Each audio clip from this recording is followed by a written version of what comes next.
কত যুবক ভাই মার কাছ থেকে 2 বছর 3 বছর 4 বছরের ছুটি নিয়া মাকে বলে যাও গো আমার আম্মা, সন্তানের জন্য কোনো টেনশন করবেন না গো, মাত্র 3 বছর পরে 5 বছর পরে আপনার সন্তান আবার আপনার কোলে ফেরত চলে আসবে গো মা, আপনি কান্না করবেন না গো মা, আপনার চোখের পানি আমি সন্তান হয়ে বরদাস্ত করতে পারি না। কথা বলেন ঠিক কি ঠিক না? এ মুসলমান, আমার মুরব্বী বাবারা, আমাদের কত এমন যুবক ভাই 3 বছরের কথা কয়া বিদেশের বাড়িতে গিয়া অ্যাক্সিডেন্ট করে দুনিয়া থেকে বিদায় হয়ে গেছে, আর তো কোনোদিন তার মার সাথে সাক্ষাৎ হবে না। কথা বলেন ঠিক কি না? এই জন্য আমার যুবক ভাই, তুমি যদি দরজা বন্ধ করিয়া লাইট বন্ধ করিয়া সব মানুষগুলিরা ঘুম পাড়াইয়া আল্লাহর নাফরমানি করতে থাকো রে যুবক, আমার আল্লাহ বোঝাইতে চান রে আমার বান্দা, দুনিয়ার সবার চোখ ফাঁকি দেওয়া গেলেও আমি আল্লাহর চোখটা কেমনে ফাঁকি দিবে রে যুবক? আমি আল্লাহর চোখের উপরে 1,00,000 কোটি পর্দা দিলেও আমি আল্লাহ সমান দেখি, পর্দা না দিলেও আমি আল্লাহ সমান দেখি। এর যুবক, দরজা বন্ধ করে আমার আল্লাহর চোখ ফাঁকি দেওয়া যায় না, দরজা বন্ধ করিয়া লাইট অফ করি আমার আল্লাহর চোখ ফাঁকি দেওয়া যায় না। এর মুসলমান, 7 জমিনের নিচে বিশাল একটা পাথরের নিচে অন্ধকার রজনীতে একটা ছোট্ট পিপিলিকা যদি হাঁটে আমার ভাই, ওই পিপিলিকার পায়ের দাগগুলি পর্যন্ত আমার আল্লাহ রাব্বুল আলামিন দেখতে থাকে। কোন সুবহানাল্লাহ। শুধু তাই নয় রে মুসলমান, আল্লাহ রাব্বুল আলামিন বলেন ইন্নাহু হুয়াস সামিউল বাসীর,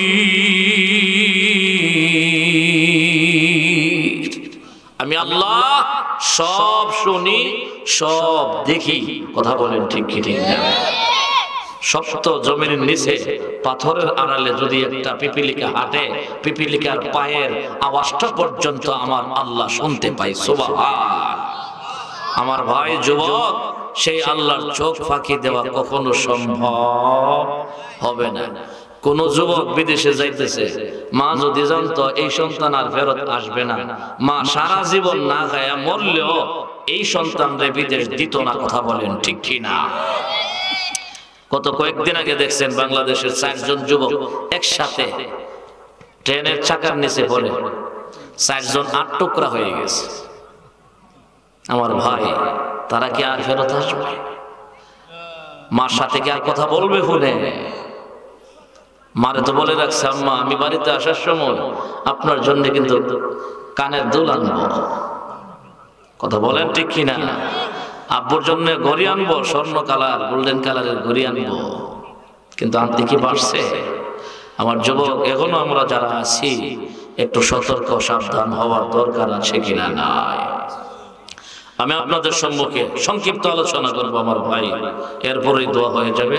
সূরা নূহ, পবিত্র কোরআনুল কারীমের 29 নং পারা সূরা নূহ থেকে তিলাওয়াত করছি, যেই সূরার নামকরণ করা হয়েছে হযরত নূহ আলাইহিস সালাতু ওয়াস সালামের নামে। ইন্না আরসালনা নূহান ইলা কওমিহি আন আনজির কওমাকা মিন ক্বাবলি আইয়াতিয়াহুম আযাবুন আলীম।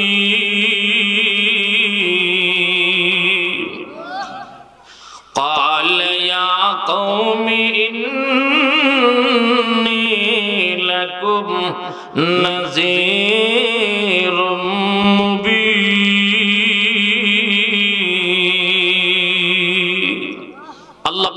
রব্বুল আলামিন সূরা নূহের শুরুতে আলোচনা করেন, ইন্না আরসালনা নূহান ইলা কওমিহি, নিশ্চয়ই আমি আল্লাহ তাআলা নূহ আলাইহিস সালাতু ওয়াস সালামকে তার সম্প্রদায়ের নিকট নবী বানিয়ে পাঠিয়েছি। আন আনজির কওমাকা, আমি বলেছি যে তুমি গিয়ে তোমার সম্প্রদায়কে, তোমার গোষ্ঠীর লোকদেরকে, কওমকে জাহান্নামের ভয় দেখাইবা, সতর্ক করবা, ভীতি প্রদর্শন করবা। মিন কাবলি আইয়াতিয়াহুম আযাবুন আলীম, তাদের নিকট আল্লাহর আযাব, যন্ত্রণাদায়ক আযাব আসার পূর্বেই তাদেরকে সতর্ক করো।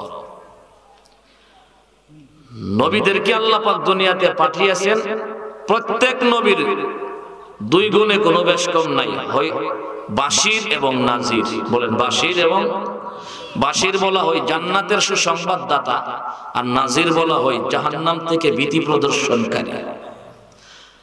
আদম আলাইহিস সালাতু ওয়াস সালাম থেকে নিয়ে আমাদের নবী পর্যন্ত প্রত্যেকজন নবী বাশির ও নাজির। এই আয়াতে আল্লাহ পাক রব্বুল আলামিন হযরত নূহ পয়গম্বরের একটা গুণ, উনি যে নাজির ছিলেন, মানুষকে জাহান্নামের আগুনের ভয় দেখাইতো, সেই কথাটা আল্লাহ বলতেছেন এই সূরাতে। মৌলিকভাবে আল্লাহ তাআলা হযরত নূহ পয়গম্বরের দাওয়াতি পদ্ধতিটা আলোচনা করতেছেন, উনি কিভাবে সম্প্রদায়কে দাওয়াত দিতেন। ক্বালা ইয়া কওমি ইন্নী লাকুম নাযীরুম মুবিন।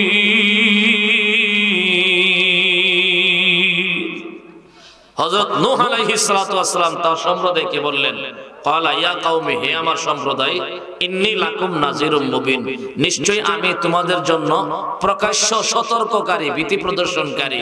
আমি তোমাদেরকে জাহান্নামের ভয় দেখাইছি, তোমরা জাহান্নাম থেকে, আযাব থেকে বাঁচার চেষ্টা করো। নূহ আলাইহিস সালাম তার সম্প্রদায়কে কি কি দাওয়াত দিয়েছেন দেখেন। আনি'বুদুল্লাহ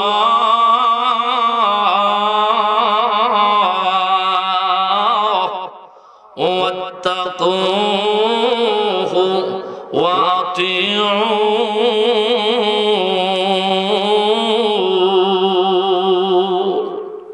নূহ আলাইহিস সালাম তার সম্প্রদায়কে এক নম্বরে বলেছেন, আনি'বুদুল্লাহ, তোমরা সকলে মিলে ইবাদত করো আল্লাহর। বলেন ইবাদত হবে কার? ওয়াত্তাকুহু, দুই নাম্বার হলো তোমরা তাকে, অর্থাৎ আল্লাহ তাআলাকে ভয় করো। বলেন কাকে ভয় করার কথা বলছে? আমার ভাই, যদি আল্লাহ পাকের খৌফ ও খাশিয়ত আর ভয় কোনো মানুষের দিলে থাকে, এই মানুষটা কখনো কোনো অপরাধ, গুনাহ, পাপাচার, অশ্লীলতার দিকে পা বাড়াইতে পারে না। কথা বলেন ঠিক কি না? যেই মানুষের দিলে আল্লাহ পাকের ভয় থাকবে, এই মানুষটা বাংলাদেশের সাধারণ গরিব জনগণের টাকা দিয়া সিঙ্গাপুর বাড়ি বানাইতে পারে না। কথা বলেন ঠিক কি না মুসলমান? আল্লাহর ভয় অন্তরে জায়গা দেওয়ার দরকার আছে কিনা নাই? ওয়াত্তাকুহু, তাকে ভয় করো। আমার ভাই দেখেন আল্লাহর ভয় কাকে বলে?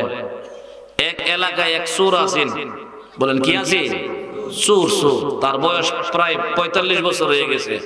সে চিন্তা করলো, আমি না এইভাবে সংসার চালায়া কোন দিন জানে মইরা যাইগা, আমার যে সাবজেক্টটা আছে চুরির বিষয়টা, আমি আমার একটা ছেলের কমপক্ষে শিখাইয়া যাই, সংসারটা চালাইব না। নাউজুবিল্লাহ কইতেন না? টেইলাররা পুতেরে টেইলারই বানা, কথা ঠিক নিও। ডাকাইতে পুতেরে ডাকাইতে বানা, চোর পুতেরে চোর বানাইবার নিয়ত করছে। কি একটা বালা নিয়ত দেখছে নিয়ত। আমার ছেলেটাকে তো আর এই সাবজেক্টটা শিখাইতে পারলাম না, যা আজকে সাথে নিয়ে যাব। ছেলেটা 15 বছর বয়স, সাথে নিয়ে গেছে। এই ছেলে শোনো, তুমি তো নতুন আসছো, ট্রেনিং প্রাপ্ত না, তোমারে ট্রেনিং দেওয়ার জন্য আনছি, তোমারে চুরি শিখাবো, আমি মরলে যাতে তুমি সংসারটা চালাইতে পারো।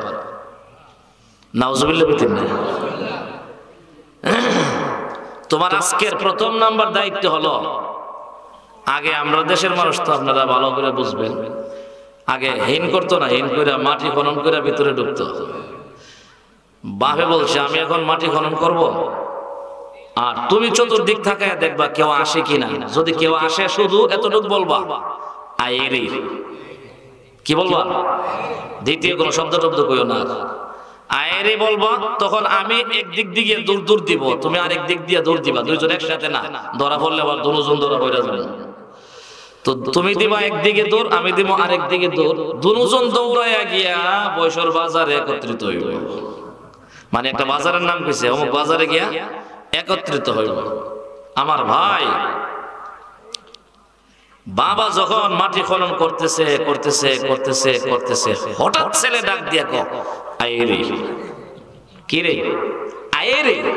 এই কথা বলতে দেরি আমার ভাই, বাবা একদিকে দৌড়, ছেলে আর একদিকে দৌড়, দৌড়তে দৌড়তে দৌড়তে দৌড়তে ওই এলাকার বাজারে গিয়ে দুজন একসাথে হইয়া বাপে কো, বাপরে বাবা, বাবারে, এই আমার সন্তান, তুমি যে বললা আয়েরে, আমি তো পিছের দিকে চাইছি আর দৌড়ছি, কাউরে তো দেখলাম না। তুমি যে বললা আয়েরে, কে আয়ে? মুসলমান, ওই বাবার সন্তান ডাইকা বলে, আব্বা গো, আপনি আমাকে বলেছেন কেউ যদি আয়ে, কেউ যদি দেখে, আমি বলতাম আয়েরে। আমি সামনে পিছনে ডাইনে বামে তাকায়া দেখি কোন মানুষ আসে না গো, কিন্তু আমি হঠাৎ মাথাটা আকাশের দিকে তাকাইয়া দেখি গো, আপনি যে চুরি করার জন্য ঘরে ঢোকার চেষ্টা করতেছেন, আমার আল্লাহ রব্বুল আলামিন আপনি আর আমার দিকে তাকাইয়া আছেন। আব্বা জান, যদিও দুনিয়ার কোনো মানুষ দেখে না গো, আমার আল্লাহ রব্বুল আলামিন আমাদেরকে দেখতেছেন। আল্লাহ তো সর্ব জায়গায় বিরাজমান, এই কারণে আমি বললাম আল্লাহ আয়েরে, দুনিয়ার কোনো মানুষ না গো, আমি আল্লাহর কথা বলেছি। মুসলমান বাবা, এই কথাটা সন্তানের জবান থেকে শোনার পরে বাবার দিলের ভিতরে একটা ধাক্কা লাগে রে ভাই। বাবা সুন্দর করে হাত পা ধুইয়া সন্তানকে নিয়ে আজকে খালি হাতে বাড়িতে যাই। আমার ভাই বাড়িতে গিয়া দেখে সুর বেড়ার বউ এখনো ঘুমাইছে না, ঠিক কিনা? সুরের বউ বলে ঘুমা না, শুনছি আরে, আমি তো দেখছি না। হ্যাঁ, সুল সাইরা বলে বারে আড়ে। আমার ভাই, ওই সুরামের স্ত্রী কে বলেন, স্বামী আমার প্রতিদিন একটা গাটুরি নিয়ে আসেন, আজকে গাটুরি কোথায়? স্বামী কে বলেন, স্ত্রী গো, আজকে যদিও গাটুরি আনি নাই গো, আজকে আমি মহামূল্যবান একটা সম্পদ নিয়ে আসছি। স্ত্রী বলে, কি সম্পদ নিয়ে আসছেন? স্বর্ণ, হীরা, মণি, মুক্তা নাকি টাকা? মুসলমান, ওই স্বামী ডাইকা বলেন, স্ত্রী গো, আজকে যে জিনিসটা আমি নিয়ে আসছি গো, সেটা হীরা, মণি, মুক্তা, স্বর্ণের চাইতেও বহুগুণে দামি। সেটা কি, কোথায় আছে? বলে, এটা দিলের ভিতরে আছে। এটা হলো আমার আল্লাহ পাকের ভয়। ওগো আমার স্ত্রী, 45 বছর বয়স হয়ে গেছে, চুরি করতে যাই গো, কোনদিন এমন একটা কথা আমার দিলে জাগ্রত হইল না। আজকে তোমার সন্তানটাকে নিয়ে গিয়েছিলাম, তোমার সন্তান এমন একটা কথা বলেছে, আমাদেরকে দুনিয়ার কেউ না দেখলেও গো, আমরা যে চুরি করি গো, আমাদের আরশের মালিক আল্লাহ রব্বুল আলামিন তো দেখে। তোমার সন্তান যেই মাত্র আমাকে এই শব্দটা বলেছে গো স্ত্রী, আমার দিলের ভিতরে একটা ধাক্কা লাগছে। আসলে তো কথাটা সত্য গো, আল্লাহ রব্বুল আলামিন তো সবাইকে দেখে, সবকিছু দেখে। স্ত্রী, আজকে যদিও দুনিয়ার কোন ধন দৌলত নিয়ে আসতে পারি নাই, কিন্তু আল্লাহ পাকের ভয় নিয়ে আসছি। সুবহানাল্লাহ। এর চাইতে দামি সম্পদ হইতে পারে না। আমি আজকে থেকে তওবা করলাম, আর জিন্দেগিতে চুরি করব না। সুবহানাল্লাহ কইতেন না? আল্লাহর ভয় ঢুকছে, চুরি ছাড়ছে। কথা বলেন ঠিক কি না? আমার ভাই, আমরা যারা বিভিন্ন অপরাধে জড়িত, আমাদের দিলে যদি আল্লাহর ভয় আসে, তখন দেখবেন অটোমেটিক গুনাহ ছাড়তে হবে। কথা বলেন ঠিক কি ঠিক না? বলতেছিলাম হযরত নূহ পয়গম্বরের 2 নাম্বার দাওয়াত হলো ওয়াত্তাকুহু, তোমরা সকলে মিলে আল্লাহকে ভয় করো। ওয়া আতিউন, 3 নাম্বার হলো তোমরা আমি রাসূলের, নূহ পয়গম্বরের ইতাআত করো, আনুগত্য করো, মান্য করো, আমারে অনুসরণ করো, তাহলে তোমরা আল্লাহরে পাইবে। কথা বলেন ঠিক কি না?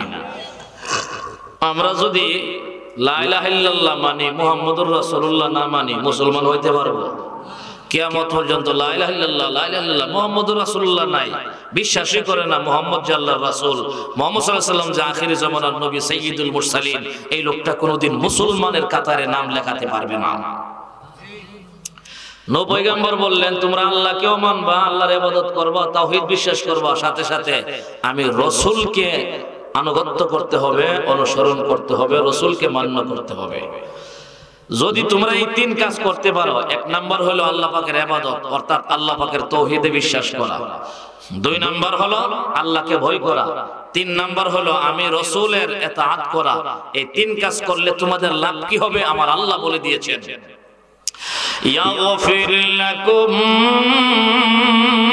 মিন যুনুবিকুম ওয়া ইউআখিরকুম ইলা আজালিম মুসাম্মা ইন্না আজালাল্লাহি ইযা জাআ লা ইউআখার লাউ কুনতুম তা'লামুন।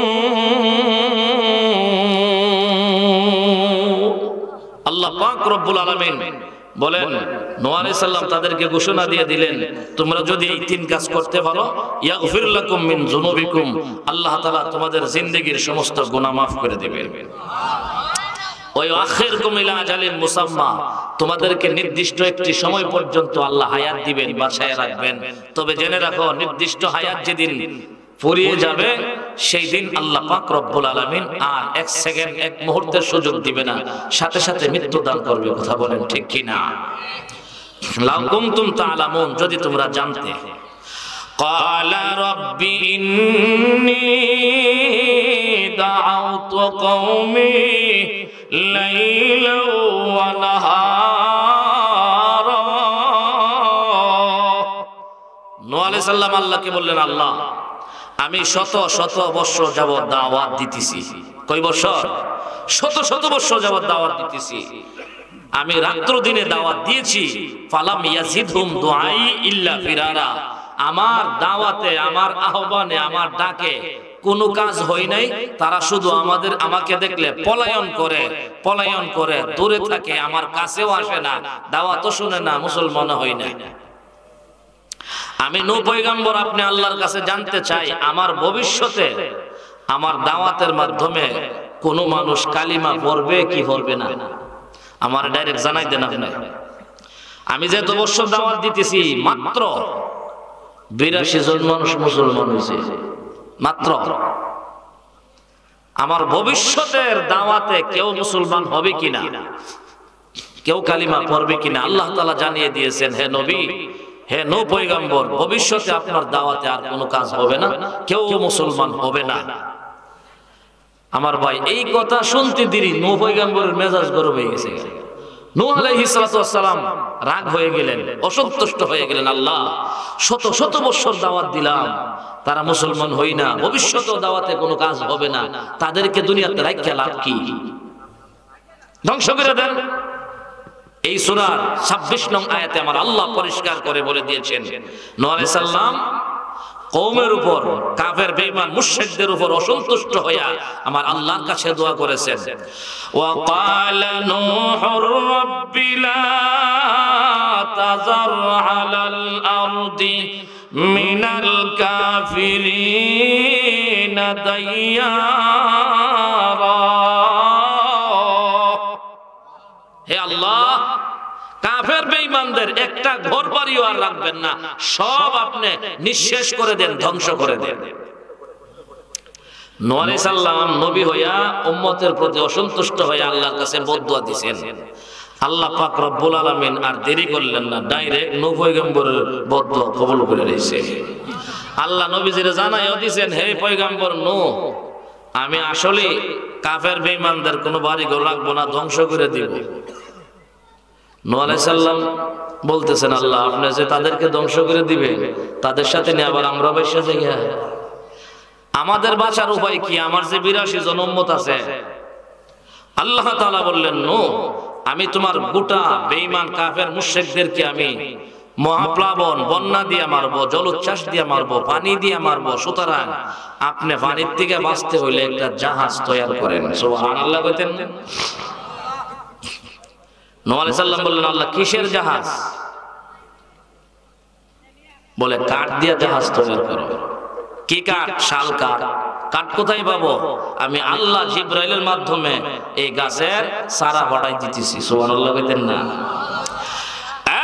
মুসলমান, আল্লাহ রাব্বুল আলামিন আর দেরি করলেন না। আল্লাহ তাআলা আল্লাহর পক্ষ থেকে জিবরাইলের মাধ্যমে শাল গাছের চারা পাঠাইয়া দিলেন। কোন তাফসিরে আছে চারা লাগানোর পরে 20 বছর, কোন তাফসিরে 40, কোন তাফসিরে 100 বছর অপেক্ষা করার পরে গাছ বড় হইল। এই গাছ দিয়া কাঠ করা হইল, তক্তা করা হইল। আল্লাহ রাব্বুল আলামিনের কাছে প্রস্তাব রাখলেন, নূহ পয়গম্বর, ওগো হাকামুল হাকিমিন আল্লাহ, আমি মিস্তুর পাইব কোথায় গো আল্লাহ নৌকা তৈরি করার জন্য? আল্লাহ রাব্বুল আলামিন বলেন, হে পয়গম্বর নূহ, আমি আল্লাহ তাআলা সাইয়্যিদুল মালায়েকা জিবরাইল আমিনকে সাময়িক মিস্তুর বানায়া পাঠাইয়া দিলাম। সুবহানাল্লাহ।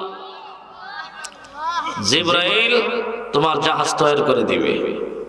জিবরাইল আলাইহিস সালাম জাহাজ তৈরি করবে। কতটুক জাহাজ, কতটুক লম্বা, কতটুক উঁচা, কতটুক গভীর, আল্লাহ সব বিস্তারিত বলে দিয়েছেন। সহিহ হাদিসে যেটা আছে আর কি, এমনি তো অনেক আছে। সহিহ হাদিসে আসছে 80 গজ লম্বা। বলেন 80 গজ। 80 গজ হাত না, 80 গজ লম্বা, 50 গজ প্রশস্ত, 30 গজ গভীর, 3 তলা বিশিষ্ট জাহাজ। সংক্ষিপ্ত কইতাছি, বুঝতেছেন আপনারা? বুঝলেন? কারণ ব্রাহ্মণবাড়িয়া জেলা শ্রোতা ওই বক্তা, বুঝছেন না? সবাই জানে মুজাকারা। বলেন 80 গজ লম্বা, 50 গজ প্রশস্ত, 30 গজ গভীর, কয়তলা বিশিষ্ট? 3 তলা বিশিষ্ট জাহাজ তৈরি করে আমার ভাই বেঈমান কাফের মুশরিকরা উপহাস করে, ইস্তেহজা করে, ঠাট্টা করে, বিদ্রুপ করে। নূহ পয়গম্বর এতদিন আছেন আধা পাগল, এখন হইছে ফুল পাগল। নাউজুবিল্লাহ কইতেন না? নবীদেরকে পাগল কোন না একটা জামাত সারা জীবনই ছিল। কথা বলেন ঠিক কি ঠিক না? বর্তমান জমানা তো আলেম উলামাদেরকে পাগল কন্যার একটা জামাত আছে। এটা হইলো ওই আবু জাহেলের গোষ্ঠী। কথা বলেন ঠিক কি না মুসলমান? আমার ভাই জাহাজ তৈরি হয়ে গেল। কোন কোন বর্ণনায় আর কি, সহি বর্ণনায় আমি পাইছি না যে এলাকাবাসী নাকি আইসা নূহ পয়গম্বরের জাহাজ পায়খানা করে ভয় ভরে দিছে। সর্বশেষ যেটা আসছিল মলত্যাগ করার জন্য, এটা ছিল অন্ধ, জাহাজে পড়ে গেছে। পড়ার সাথে সাথে চোখ বল হয়ে গেছে। গোটা দেশে প্রচার হয়ে গেল এই জাহাজের পায়খানা বড় বরকতি, এটা ব্যবহার করলে কুষ্ঠ রোগ, অন্ধ রোগ সব ভালো হয়ে যায়। মানুষ ওষুধ হিসেবে নিতে নিতে সেবন করতে করতে জাহাজ কয়েকবার দয়া মোচা পরিষ্কার করে দিছে। সুবহান, এটা আল্লাহর কুদরত। কথা বলেন ঠিক কি না? আমার ভাই নূহ আলাইহিস সালাম বললেন, আল্লাহ হঠাৎ কোন দিন জানে মহাপ্লাবন শুরু হয়ে যা, আমার মুষ্টিময় ৮২ জন উম্মত নিয়ে আবার আমি মরি। মহাপ্লাবন যে আসবো এর একটা নিদর্শন দেন, আলামত কি? আল্লাহ বললেন, আলামত হইল তোমার ঘরে রুটি বানানোর যে চুলা আছে, চুলার ভিতরে দেখবা পানি বের হইতেছে, পানি উতলাইতেছে। সেই দিন মনে করবা মহাপ্লাবন খুব নিকটবর্তী চলে আসছে। আলামত হয়েছে কি পাইছে না? নূহ আলাইহিস সালামের স্ত্রী হঠাৎ একদিন গেছে ভাত করার জন্য, গিয়া দেয় চুলার ভিতরে পানি। ও নূহ পয়গম্বর গো, সর্বনাশ হয়ে গেছে। কি হইছে? আমার চুলার ভিতরে পানি উতলাইতেছে। কয়ে আল্লাহ তাআলা মহাপ্লাবনের সময় এসে গেছে, জলদি কইরা তুমি চুলা নিয়া জাহাজে উড়ো। চুলা ফালায় উড়ো এই কথা কইছে না, চুলা নিয়ে উড়ো। কারণ কি জানেন নি, চুলার একটা ইতিহাস আছে। এই চুলাটা দুনিয়ার সাধারণ কোনো চুলা না, আমাদের মা বোনদের চুলা না। এই চুলাটা আমাদের আদি মাতা হযরত হাওয়া আলাইহিস সালাতু ওয়াস সালামের চুলা। দুনিয়াতে নবীজি আদম আসার পর দুনিয়াতে ফাঁকশাকের ব্যবস্থা ছিল না। আল্লাহ কুদরতি ভাবে একটা চুলা দান করছেন হাওয়া আলাইহিস সালামকে, রুটি বানাইয়া খাওয়াইও। সেই চুলা ধারাবাহিক আস্তে আস্তে নূহ পয়গম্বরের স্ত্রীর হাতে পৌঁছে গেছেন। সুবহানাল্লাহ বলেন। বরকতি চুলা উঠাও জাহাজে। মুসলমান, আল্লাহর পয়গম্বর হযরত নূহ আলাইহিস সালাতু ওয়াস সালাম আল্লাহ রাব্বুল আলামিনকে বললেন, আল্লাহ সোলার ভিতরে যেহেতু পানি, মহাপ্লাবন কাছাকাছি চলে আসছে গো আল্লাহ, আল্লাহ আমি কাকে কাকে উঠাবো?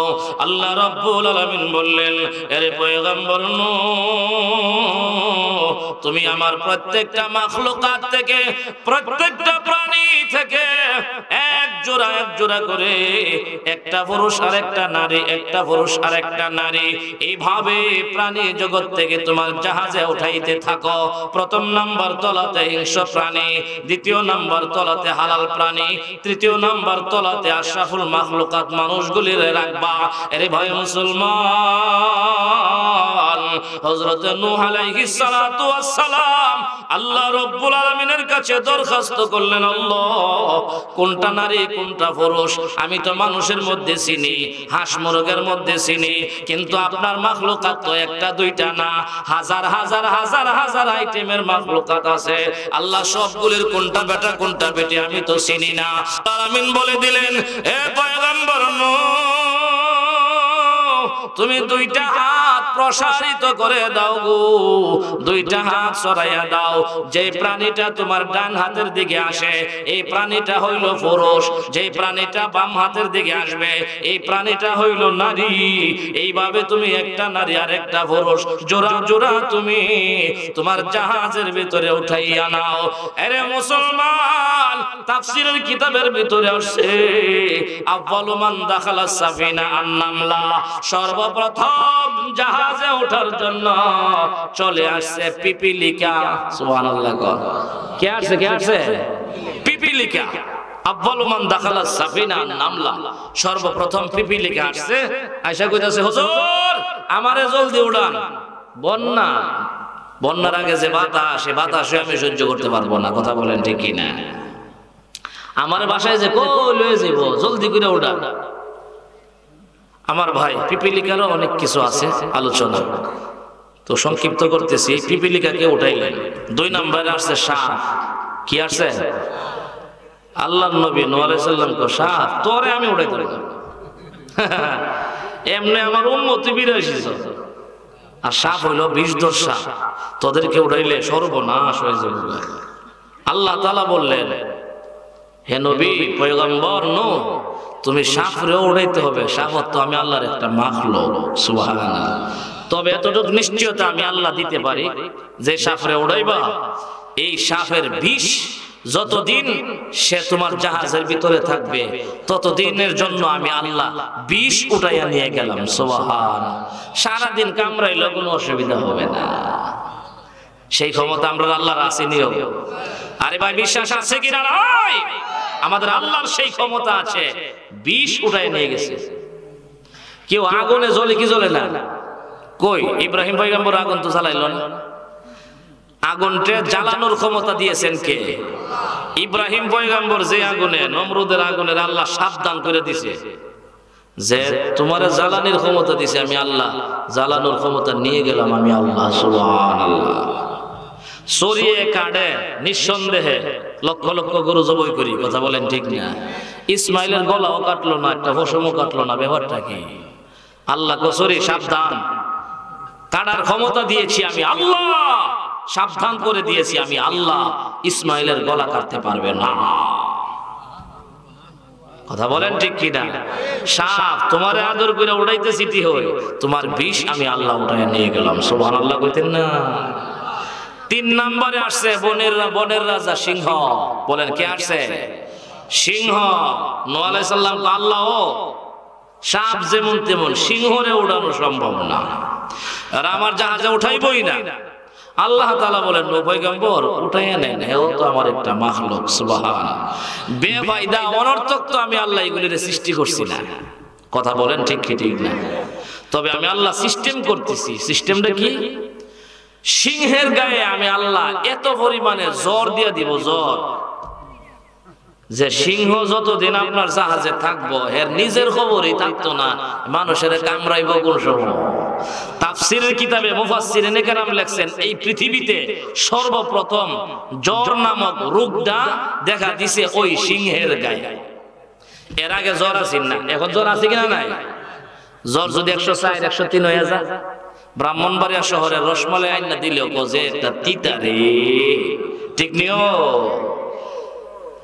এমন জ্বর দিছে সিংহরে, সিংহ কামড়াইব দূরের কথা, চাওয়ারই ক্ষমতা নাই, কেগলান্দা বইরা লইছে, কইতেই পারে না।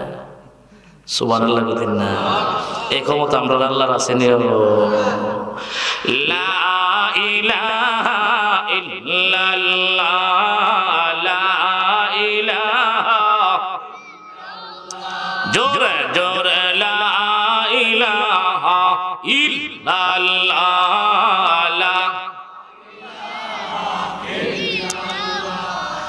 লা ইলাহা ইল্লাল্লাহ, লা ইলাহা।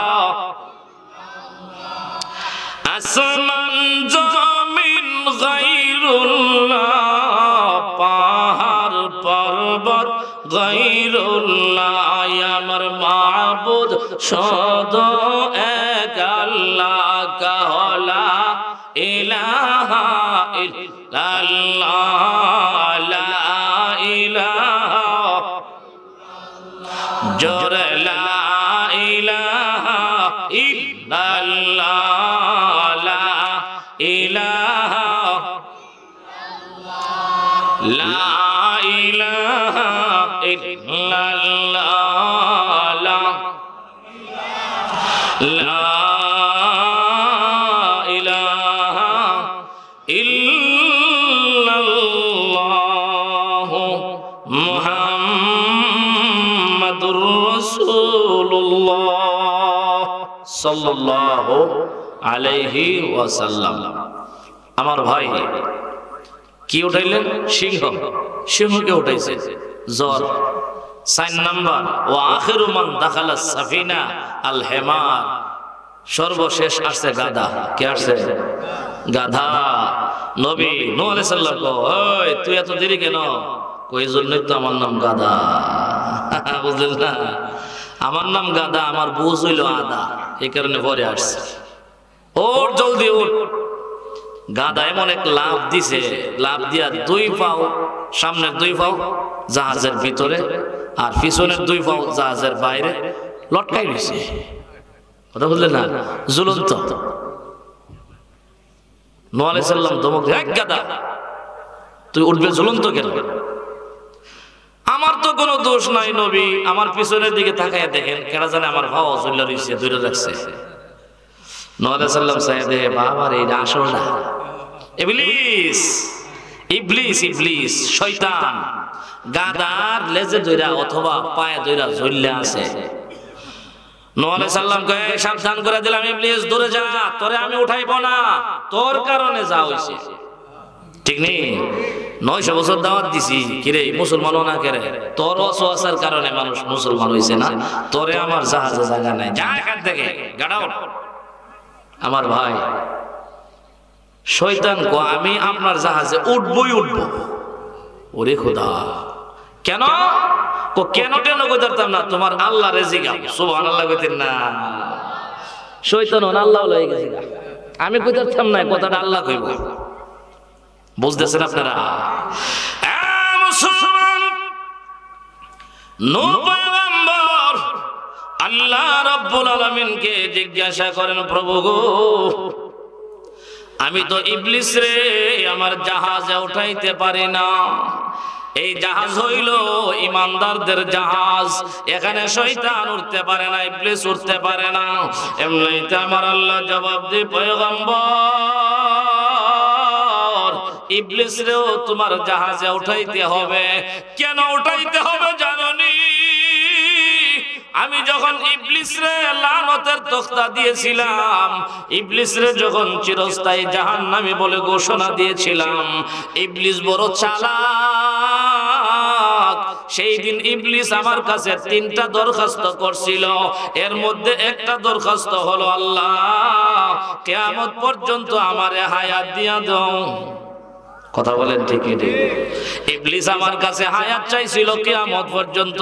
আমিও কইয়া লাইছি দিছি তোরে হায়াত কিয়ামত পর্যন্ত।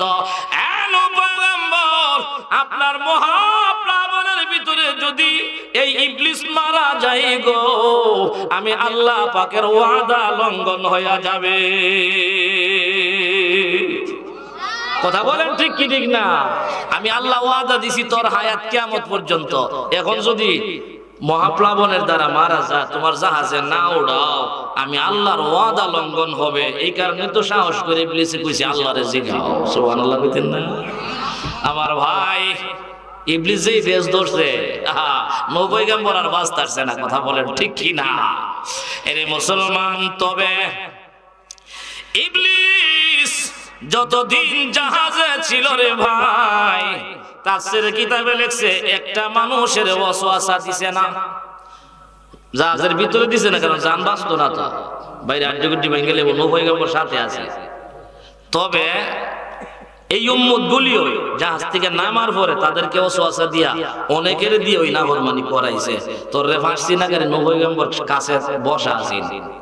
কথা বুঝলেন না? জাহাজ থেকে নামার পরে অনেকেরই ওয়াসওয়াসা দিয়া বেঈমান বানায় দিয়েছে।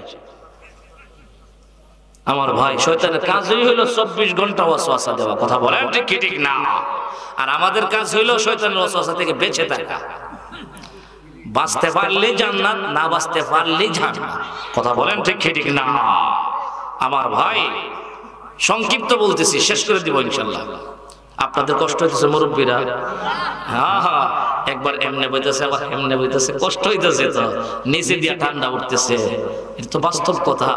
আমার ভাই নূহ আলাইহিস সালাম সবাইরে উড়াইলেন, মানুষরে উড়াইলেন, সবাইরে উঠায় আল্লাহর কাছে বলতেছেন, আল্লাহ নিজ দিয়েও পানি উঠতেছে, আসমান থেকে পানি বর্ষণ হইতেছে।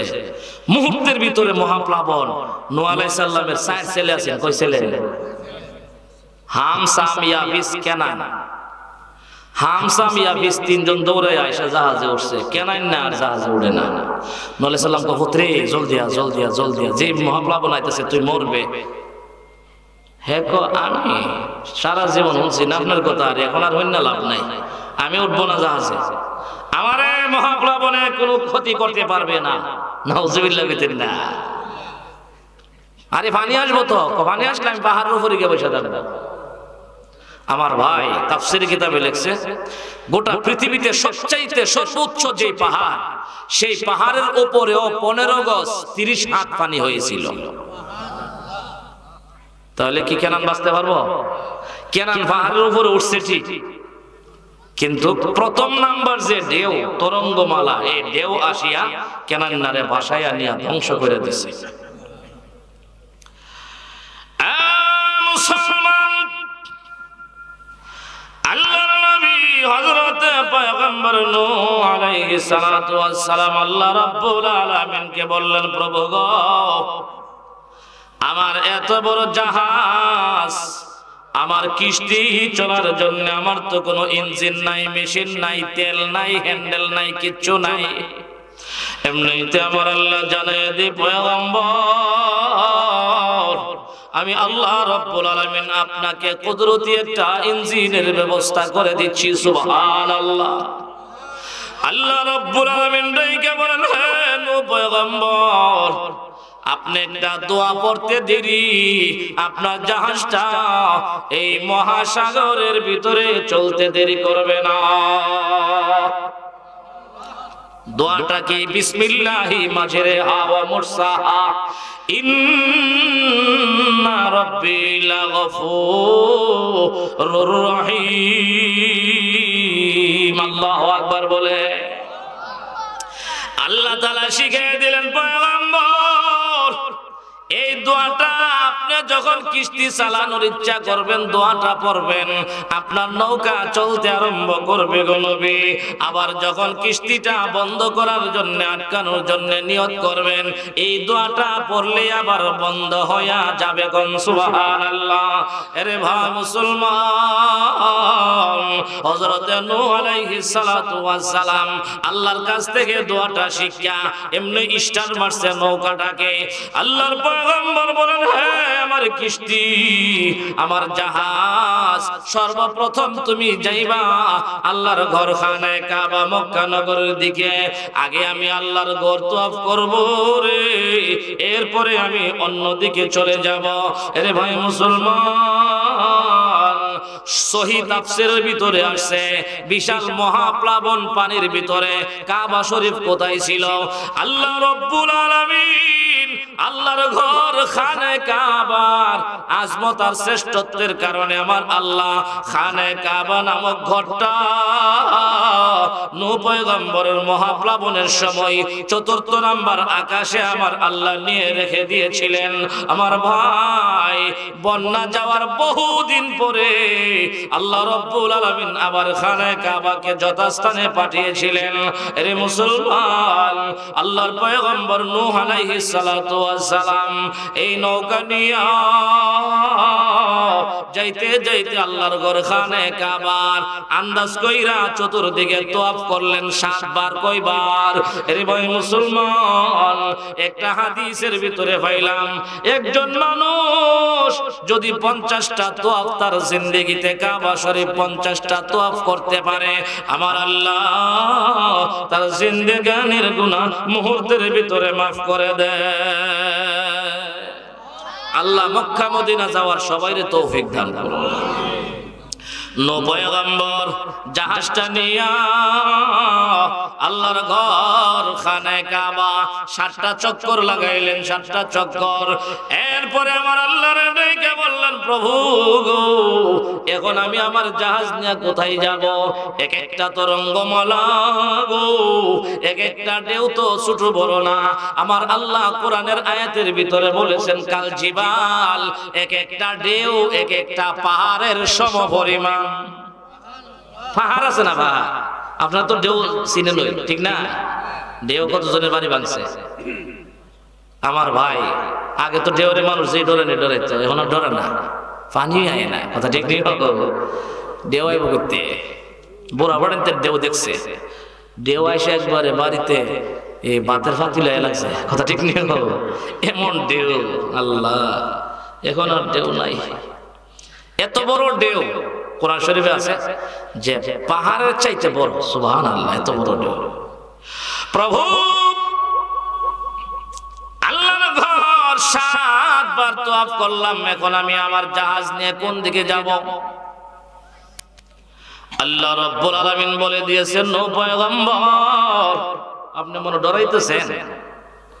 আমি আল্লাহ বলেছিলাম, ওয়াসনাইল ফুলকা ফি আয়ুনিনা, আপনি জাহাজ তৈরি করেন আমি আল্লাহর তত্ত্বাবধানে। আপনার জাহাজ যেখানে আছে আমি আল্লাহর রহমতের নজর সেখানে আছে।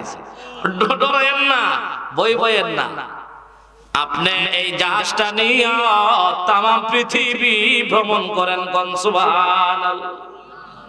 তাম পৃথিবী ভ্রমণ করেন, এর অর্থ হলো রে ভাই, আপনাদের বৈশিষ্ট্য পৃথিবীর ভিতরে না বাহিরে?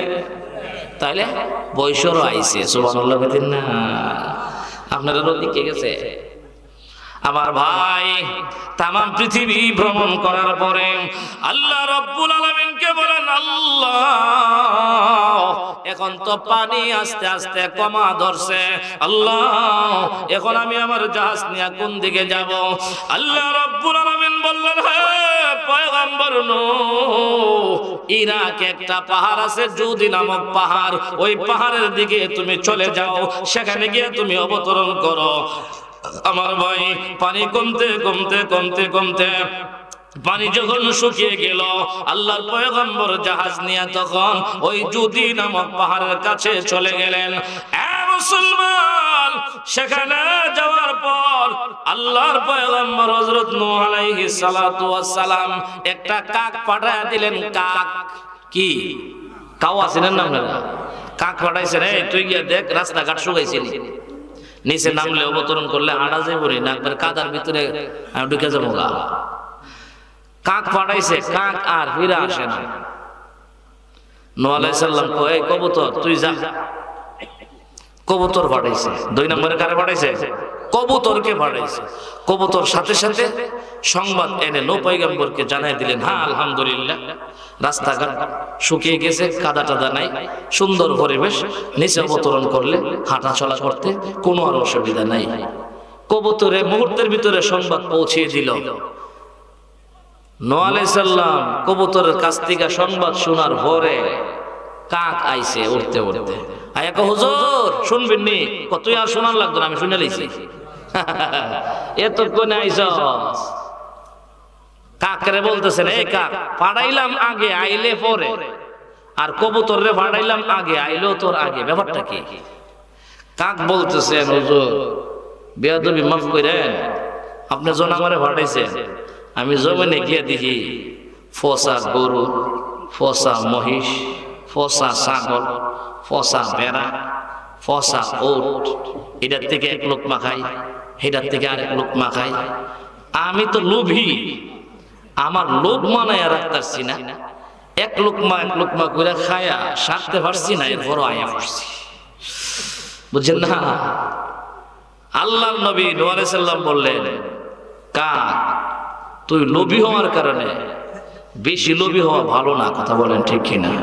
তুই লোভী হওয়ার কারণে কিয়ামত পর্যন্ত মানুষ তোরে ঘৃণা করবো। বৈশরের মানুষ কাক দেখলে আদর করে, বুড়া বড়া না পারলো একটা ডিল মারে, ঠিক নেই? আর ফুলা বানতে যদি লাগাইলো ভাই আল্লাহ, এটা মাইরা আবার রশ্মি লাগাইয়া ডিম দিয়া হেসরাইয়া টানে, কথা বলেন ঠিক কিনা? আর কবুতর রে নূহ পয়গম্বর বলে দিলেন, কিয়ামত পর্যন্ত মানুষ তোরে আদর করবো, মহব্বত করবো। মানুষ লক্ষ টাকা দিয়া ঘর বানায়া আঙ্গি নাই, তোর জন্য ছোট্ট একটা ঘর বানাইবো আমি কয়ে গেলাম। সুবহানাল্লাহ কইতেন না? আছে কিনা নাই বলে? কবুতরের টং বানা আমাদের দেশে কেন বানায় না? নূহ পয়গম্বরের দোয়ার ফসল। নূহ আলাইহিস সালাম বললেন, তোরে সারা জীবন, কবুতর সারা জীবন মানুষ তোরে ভালোবাসবে, কথা বলেন ঠিক কিনা? বাজারে কবুতরের আদার বিক্রি 50 টাকা কেজি, ঠিক নিও? অনেক মানুষ কবুতর বলে বাজার থেকে আদার এনে কিনা খাওয়া, কথা বলেন ঠিক কি ঠিক না? কবুতরে ভালোবাসে, মহব্বত করে, সময় মতো আবার কসকসাইয়া খাও, কথা বলেন ঠিক কি না? এটা আল্লাহ হালাল করে দিয়েছে, এই বিধায় আপনি খাইতেছেন। তবে মহব্বত তো ঠিকই আছে। মহব্বতটা কেন? নূহ পয়গম্বরের অর্ডার পালন করার কারণে তার মহব্বত কিয়ামত পর্যন্ত মানুষের দিলে আল্লাহ ডাইলা দিছে। আর কাক বেশি লোভী হওয়ার কারণে তার ঘৃণা মানুষের অন্তরে আল্লাহ ডাইলা দিছে। আমার ভাই, অর্ডার মানা আর না মানার মধ্যে পার্থক্য আছে কিনা? নাই। আমরা যদি আল্লাহর অর্ডার মানি, আল্লাহ বলেন তুই জান্নাতি, অর্ডার না মানলে তোর ঠিকানা জাহান্নাম, কথা বলেন ঠিক কি ঠিক না? আল্লাহর অর্ডার যারা পালন করব, তাম পৃথিবীর মানুষ এই লোকটারে ভালোবাসবে, কথা বলেন ঠিক কিনা? মঈনুদ্দিন চিশতি রহমাতুল্লাহ আলাইহি আমরা কেউ দেখছি না, ঠিক নেই, কিন্তু ওনারে আমরা ভালোবাসি, ওনার নাম শুনছি, ওনারে আমরা মহব্বত করি। উনি আল্লাহর বিশ্ববরেণ্য ওলি ছিলেন, কথা বলেন ঠিক কি ঠিক নেই? কেন দেখছি ওনা, শুনছি ওনা, গোষ্ঠীর ওনা, দেশের ওনা, ভালোবাসি কেন? উনি আল্লাহওয়ালা ছিলেন, আল্লাহর অর্ডার পালন করতেন, আল্লাহর বিধান মানার কারণে তাম পৃথিবীর মানুষের দিলে তার মহব্বত আল্লাহ ডাইলা দিয়েছে। কিন্তু বিপরীত আবু জাহিল্লা, নমরুদ, ফেরাউন, এগুলি আল্লাহর অর্ডার মানে নাই, এগুলির ঘৃণা কিয়ামত পর্যন্ত মানুষের দিলে আমার আল্লাহ ঢেলে দিয়েছেন, কথা বলেন ঠিক কি ঠিক না? কেউ যদি আবু জাহেলের নাম নেয়, সম্মান নিয়ে নেয় না, কিন্তু ঠিক নেই? আবু জাহিল্লা এর বাড়িতে এখন 6 তলা বাথরুম, ঠিক নেই? বাথরুমের অভাব নাই। হ্যাঁ, আল্লাহ কত আমার অর্ডার মানছিস না, কিয়ামত পর্যন্ত তোর বাড়ির বাথরুম বানায় রাখবো, তাম পৃথিবী থেকে হাজিরা আইব আর এখানে বাথরুম করব, কথা বলেন ঠিক কি ঠিক না? ঘৃণ্য বানিয়ে দিছে আমার আল্লাহ। ফেরাউন সাপ, কেউ কইছে ফেরাউন কি সাপ? কেউ সম্মান সূচক শব্দ বলে না, ফেরাউন না, ঠিক নিও? নমরুদ্দা ঘৃণা ভরে তাদের নাম উচ্চারণ করে। আর আল্লাহ ওয়ালাদের, আল্লাহর নবীগণের, ওলামায়ে কেরাম, হাফেজে কোরআন সমাজের ইমাম সাহেবদের নাম মানুষ সম্মান সূচক শব্দ দিয়ে ব্যবহার করে। কথা বলেন ঠিক কি না? আমার ভাই, আলোচনা দীর্ঘায়িত করব না, প্রায় রাত 11টা হয়ে গেছে। আপনাদের তো 11টা 4 বাজে, আগামীকালও মাহফিল আছে, ঠিক না? এই জন্য আজকে আমি আর আপনাদেরকে কষ্ট দিতে চাই না। নূহ আলাইহিস সালামের মহাপ্লাবনের ভিতর দিয়ে আল্লাহ যেমনি ভাবে ঈমানদারদেরকে হেফাজত করছিলেন, আমরা যারা বর্তমান নবীর ঈমানদার উম্মত আছি, আল্লাহ যেন হাসরের মাঠে মহা ভয়াবহ ময়দানের সে আযাব আর শাস্তি থেকে আল্লাহ যেন আমাদেরকে হেফাজত করে, বলেন আমিন। সূরা নূহ থেকে যে কথাগুলি আমি আপনাদের সামনে বললাম, মনে কোনো কষ্ট নিয়েন না, কষ্ট হয়েছে আপনাদের দেখছি। আল্লাহ তাআলা আপনাকে আমাকে সকলকে জান্নাতের মাজিদ নামক ময়দানে মোলাকাত করায় দেন, সকলে বলুন আমিন। আমার মুরব্বী বাবারা এখানে যারা আছেন, যুবক ভাইরা, আল্লাহ সবার হায়াতে এবং সুস্থতায় বরকত দান করুন, বলুন আমিন। আমরা যারা এখনো আছি, আমাদের যারা দুনিয়াতে নাই, লাশ হয়ে কবরে, আল্লাহ পাক আমাদের সকল মুর্দেগানকে যেন মাফ করিয়া জান্নাতুল ফেরদাউসের মেহমান বানায়া দেন, বলেন আমিন। আমাদের যাদের মনে বিভিন্ন বাসনা আছে, আল্লাহ পূরণ করে দেন। আমার মা বোনেরা মনে অনেক কষ্ট নিয়ে হুজুরের কাছে আয়া দোয়াও চাইতে পারে না, অনেক মা বোনেরা মনে অনেক ব্যথা নিয়ে হাত ওড়া। আমার মা বোনদের প্রত্যেকের মনের আশা আল্লাহ কুদরতি ভাবে যেন পূরণ করে দেন, বলেন আমিন। কোন কথা কইবেন নেই?